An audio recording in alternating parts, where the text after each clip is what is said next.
So Fanime is basically an anime convention. It's devoted to Japanese animation, Japanese culture, and then all the fans that relate to that.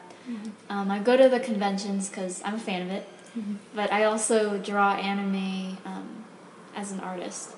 I grew up with it. I really like the art style, and it's a big part of the entertainment business now. But I really like it because it's so wide. It's very vast. It has a lot of range regarding stories, art, and history and all of that. So I think it's one of the biggest in terms of animation-wise. I like traditional art. I like working with pencils and pens and paints, but I know that I have to work with digital art at some point. But traditional art will always have a special. When I go, sometimes I spend a few hours to actually go around the convention and see all the panels and discussions. But usually I'll be at my table selling, showing my portfolio to people. Usually talking to others about art, and usually they come by to get commissions.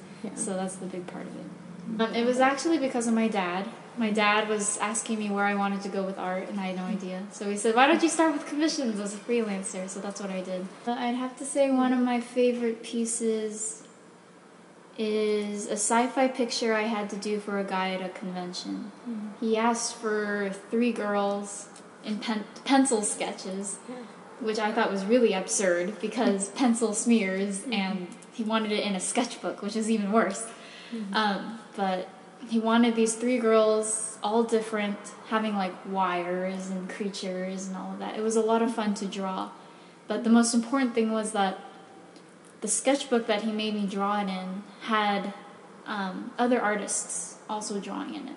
So it was like a collection of different artists, and I thought that was special. I really want to work for a video game company or a movie company as a concept artist. That's where I want to be.